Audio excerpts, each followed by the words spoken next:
This is a living document. As I learn and grow, this acknowledgement expands and grows to reflect what I know, and more importantly, what I have yet to know.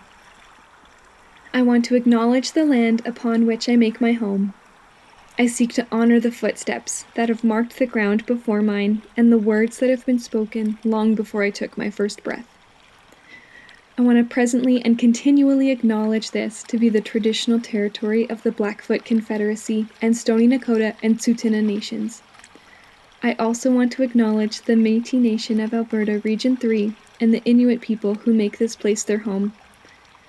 I pay my respects to the elders, past, present, and emerging, who share their knowledge so more may connect with the land and learn what it seeks to teach. I understand this to be Treaty 7 territory, and as such, recognize its Indigenous people to be a sovereign nation with legal rights. I commit to learning the stories past, present, and future of this land and its people in an effort to bring peace and healing. I dream to respectfully share the stories that I have been given as a way to engage and educate the spirits of my learners with hopes of connecting them to this land. I need to build on my past experience to create a meaningful knowledge base that will help me teach my students with an appreciation of First Nations, Métis, and Inuit people and cultures.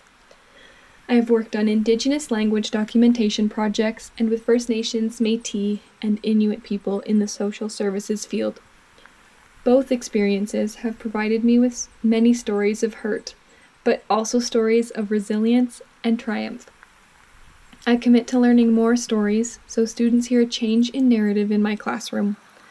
I vow to become comfortable with being uncomfortable and with saying I don't know, so I might find the humility to turn to elders and Indigenous community members for knowledge. I will seek to lessen the focus on my worldview and shine the spotlight on elders and Indigenous knowledge keepers who can provide whole information to my students. I plan to diversify the resources shown in my classroom so all feel represented and appreciated. I recognize this as a journey and realize that there will be times where I fall short. I won't let the mistakes get in the way of my desires to offer all my students an environment where they are genuinely appreciated and cared for.